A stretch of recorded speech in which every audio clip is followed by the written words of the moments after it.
there are so many brands, especially in B2B, that are sitting on like such a treasure trove of content, especially when it comes either to events or even talks like this. There's so many great moments that can extend the ROI of that content. I'm Jonathan Gandolf, and welcome to the Content Cocktail Hour, powered by Audience Plus. Our mission is to shake out the deepest secrets of B2B marketing professionals and stir up fresh conversation, all to help you connect your brand with the right audience at the right time. Let's raise a glass. Welcome back to the Content Cocktail Hour. This is Jonathan Gandolf, co-founder and CEO of Audience Plus, and the host of today's episode, where I'm thrilled to be joined by Alex Bleeker, who helps Goldcast with their content production. So I'm really excited to dig into somebody else who's marketing to marketers. I always think that's a fun and unique opportunity and challenge. He's also involved with the AI Marketing Alliance. So there's a really cool Venn diagram here of marketing, AI, content. We're going to hit all of those topics, jam it into a 20-25 minute conversation here. So in order to do that, I need to stop rambling and let Alex tell us a little bit about yourself, your background, and what you're up to. Awesome. Thanks, Jonathan. So officially, I am a consultant. I consult on mostly content marketing, organic marketing for large B2B SaaS companies. But at Goldcast specifically, I focus on their content engine and really try to nurture leads through that content that we do, anything from text to video. And then also, as you mentioned, I run the AI Marketing Alliance, which is a network of CMOs and VPs.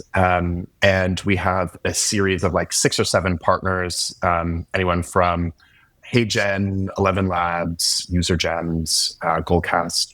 And we have monthly workshops and summits. And the point of those are really to educate CMOs and VPs on how to implement AI from the top down. So it's been really fun. We're about a year and a half in now.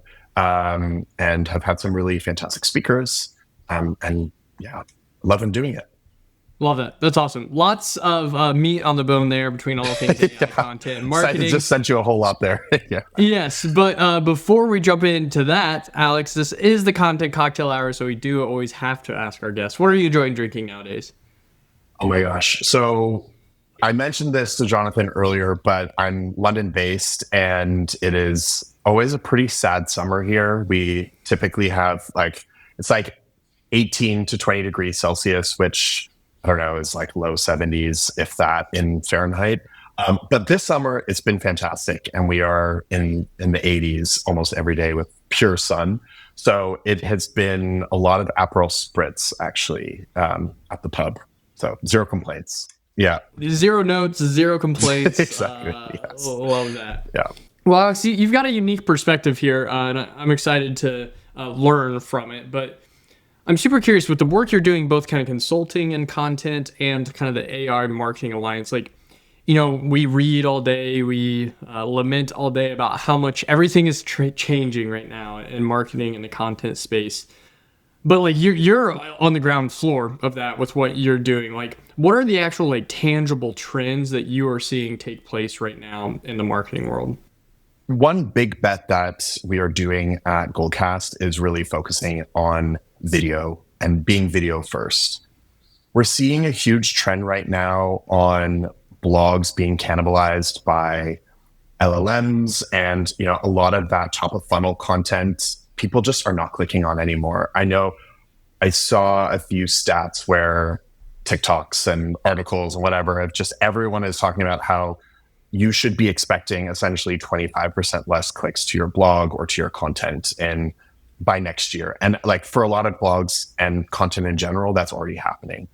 So we're really trying to think about a fundamental shift on how we present this content. And our big bet is essentially that video just as a whole is way more engaging. That's the first. The second is that YouTube is still the second largest search engine. And so you really need, and I don't think that there's a lot of B2B brands that are doing video content well.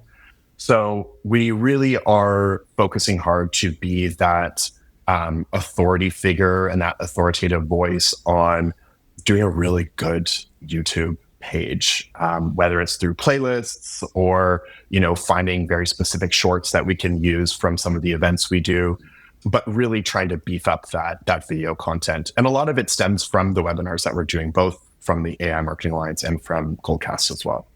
I can speak to our own experience a little bit with this. This very conversation is going to be posted on our YouTube, and we always pull a few shorts from it. And, I knew kind of the YouTube statistic. I know it's important for search, and we were just trying to be consistent with it. I was looking at views and downloads, impressions, subscriber growth, and it was, trickling in. And I was like, all right, it's up and to the right. Maybe not, the hockey stick shape that we'd like to see. But then something happened probably about 6 months into that process, whereas it was like almost overnight. I remember because we always, from each recording, we post the full recording in 3 shorts. And I remember I uploaded the first short to an episode. And then as I was working on the second and third short, as I kept coming back to the upload screen, I had the views there, and it was like 100, 150, 300, nice. 450. It was like over 1,000 by the time I was like, some of that was probably the theme that we hit on, but some of that too, I think, was just like finally we kind of broke through that consistency barrier and had reached some critical mass.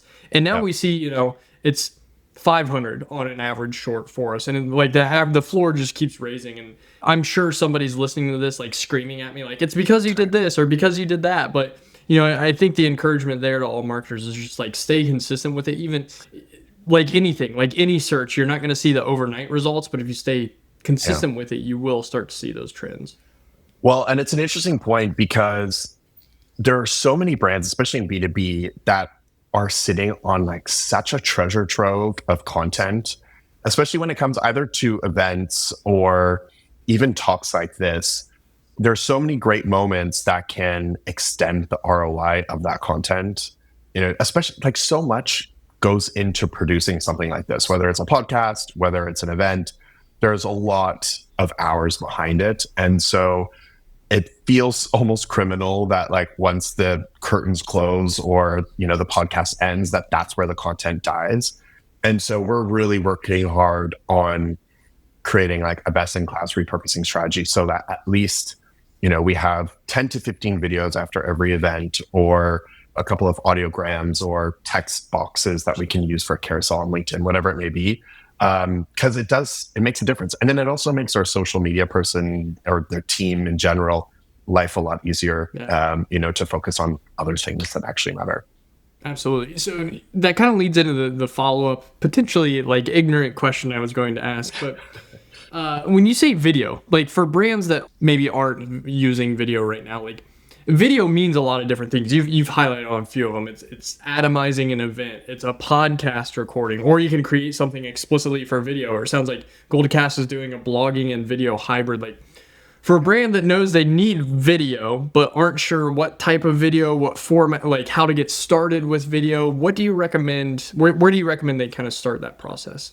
Well, I think what's been really incredible with the explosion of AI has been the democratization of video, and just like the ability, like if you just think like 3 years ago, you would need a video team, right? If you actually wanted to be somewhat competent in video, or just at least benchmark against your competitors.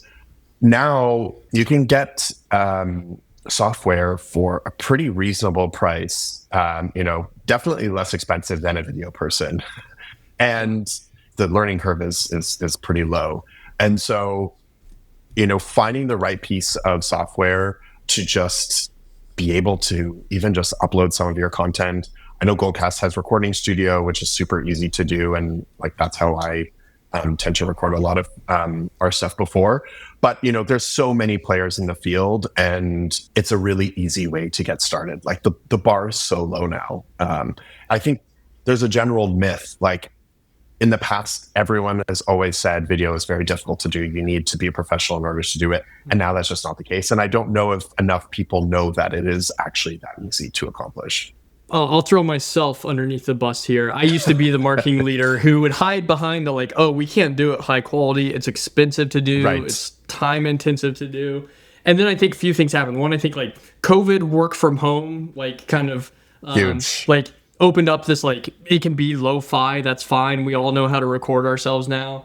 I think creator content and like that kind of, walk and talk or just like selfie type video format. And then the rise of AI. I feel like those three things have really made it like, you've got no excuse to not do video anymore. Trust me, as somebody who found all the excuses to not do it for a long time, there's no excuse anymore. Like you're saying, I think like just get started. Just start hitting record on things, and there are tools out there that will help you make it production ready or promotion ready.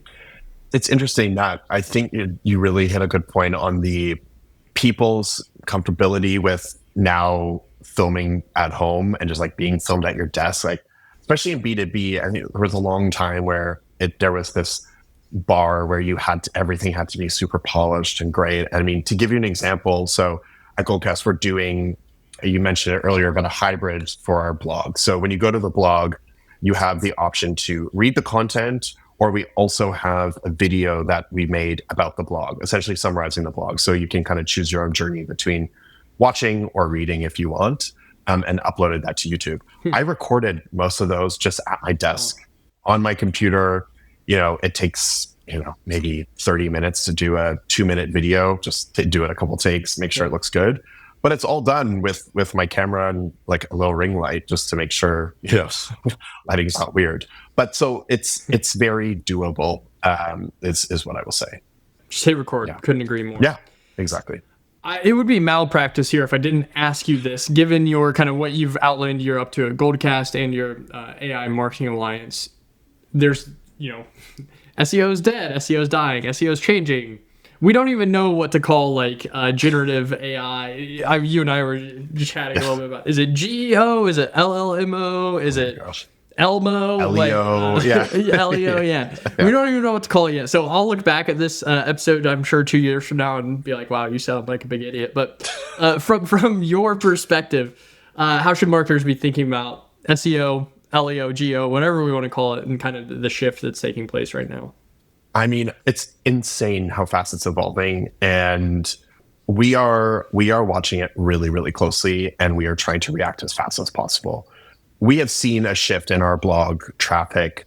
As I mentioned before, like there's a huge shift in what people should be expecting in terms of content, clicks to the blog. And so now we are shifting our focus really to this LLM search discoverability.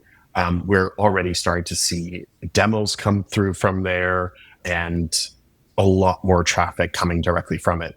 And I was having a conversation with some of our SEO people, and something that they had said was that traffic might be down, but the people that are actually coming to your website are going to be very high intent because they have looked through on, let's say, ChatGPT for the best solution. They click through to that. There is a much higher chance that they are actually going to be clicking that request demo button or playing through if they can do a trial or whatever. And so we're really trying to focus in on that. And even I saw today that, or this week, that now on ChatGPT, you can upload your product or service directly through a form on ChatGPT, which I don't think a lot of companies know about yet. And so, if you want that added discoverability, that's definitely something that you should be thinking of. But it's insane. They're dropping stuff so quickly and all quite silently, and they're like monumental shifts. So it's really just trying to keep up with it as much as possible. There are two pieces there I really like. I think you're right about, and it sounds obvious when you start talking through it, but I think we get so wrapped around the axle as marketers sometimes. But if somebody does click through to your site from that experience, they're higher intent. They've probably also educated themselves a little bit more independently than an average website visitor, so they're just a little bit better educated as well. And then I think the other thing I appreciate you mentioning, again, especially coming from kind of your roles, is it's all like just be on your toes. It's all changing. Like take advantage of the change. Like you won't be able to take advantage of the change if you're not up to date with what's happening. I think that's a huge lesson for marketers, is that I think a big part of the marketing role has always been learning on the fly, and that marketing changes constantly. And I think this is just the latest change and something that the really great marketers will stay on top of and take advantage of. And those who don't might be left playing catch up at a later date. And I think the other thing too, at Goldcast, I think the team is very fortunate that they have leaders that are really open to experimenting and trying new things, which is phenomenal because cool. if ever there's a time to try new things, it's now. Like, we're in a moment of total chaos and change. Yeah. So might as well see what sticks, break a thing or two, test it out, A/B test, iterate, try again. And so it's quite exciting because we really get to try a couple different streams and see what actually happens, because no one really knows like how truly to be discovered on LLMs. And so that's what we're trying to figure out right now. That's so good. I know one of the pieces of advice we give our customers constantly with all things AI is that something that AI can't replicate, at least not yet, is first-party data, proprietary data. If you have it, use it, get it in your content, share it. That is something that Goldcast, I know, is very good at. In fact, I know you guys just published a webinar benchmark report. So maybe two angles to look at this. Maybe tell us a little bit about the strategy behind using that first-party data. And then what are maybe some trends you heard from that or you discovered from that report that were surprising? Yeah, I was really, really excited to release that. It's a lot of work and there's a lot of people that go into that to make that report happen. And it's interesting because this report is something that Goldcast does every year for the past 3 or 4 years. And it's a huge lead magnet. People love to really dig in and figure out what those trends are for the next year. And it's interesting. It does kind of all tie back because as we were thinking about our content strategy for the next coming years, we're like, with the way that LLMs are going and cannibalizing a lot of the blog content, we really need to lean in more on these type of reports. And so the thinking now is Goldcast has 3 different products: Content Lab, Recording Studio, and their events product. And so it's really to tie a first-party data report to each of those products and really become those thought leaders in each individual space respectively. With this report, what was really fantastic is we had a huge surge in the amount of data that we could actually pull from. So last year, we had looked at 6,000 different webinars and a couple hundred companies from that. This year, we looked at over 19,000 webinars and over 400 different companies were surveyed within that. And so we found some pretty incredible data. We saw that there was a huge surge, over 225% in the amount of webinars that were being produced. So that averaged like 4 webinars per month per company, which is insane. It's crazy. It is insane. Yeah. And, to think even, I think last year it was 2. So it's already doubled, which really signaled to us that there was this monumental shift in how people are thinking about like video content, as we talked about before, but also seeing webinars as just this one piece of the overall marketing strategy. Like, you can, as I mentioned before, take a webinar and really extend the ROI of that for months on end with your social calendar, a nurture campaign, like all of the content that can be repurposed from it. So it was interesting. Yeah. And the second interesting piece was actually on that repurposing point, where we looked at data from those that took webinars from the event product and then started to repurpose it through the Content Lab product. So essentially, in short, Content Lab will take your recording and it will automatically clip out some, key moments, golden moments from that event using AI. And we saw almost a 3,000% surge in users doing that from last year to this year, which is wild. Like 3,000% more clips and content that was generated just from these events alone. So again, really signaling to us that this is a really important part of marketers' strategy, especially as we see LinkedIn Shorts and these moves to YouTube and things like that. So yeah, it was really great. And of course, we made a webinar about the webinar benchmark report, which we just did last week. So really rinsing every little ounce of that as we can, but has been a lot of fun. Very meta of you to do that. A little too meta. Yeah. And webinar is one of those funny words too, kind of like video, where it's like, where does virtual event start? Where does webinar end? Video, it all kind of fits together. And this is not a sponsored read or an ad, but we've used Content Lab with our own Goldcast events, and I'm not surprised by that increase. Like you said, I think it's just the webinar can be so core to the marketing strategy and getting your messaging out. The other cool thing I love about Content Lab is, we're always having guests on our webinars, and like Content Lab makes it so easy. Like, 30 minutes after an event, I'm sending our speakers like clips, and like they're always like jarred how like yeah, exactly. Yeah. And it makes it so easy. We partnered with somebody who wants to produce one of our events, and they had never used it before, and they used it, and same thing, like they were shocked at how easy it is. So again, not an ad, not a sponsor no. but would encourage people to think about it. Yeah. Well, Alex, we always end these conversations by asking, what's an unpopular opinion that you have as it pertains to B2B marketing? Yeah, it's a good question. I've been noodling this one. My unpopular opinion is that your content shouldn't be benchmarked against your competitors. I think you really need to like stay in your own lane and just focus on what you're really good at. I think we obviously, when we'll look at briefs and, when we're creating blog content, for example, we will look at what other competitors do just to kind of see, are we hitting all of the points? But I don't think that is what really matters. I think it's really trying to just focus in on your ICP, focus in on what's actually engaging. Like if I wasn't working on this content, would I actually watch it myself? And so I think benchmarking against your competitors is less important than we make it out to be.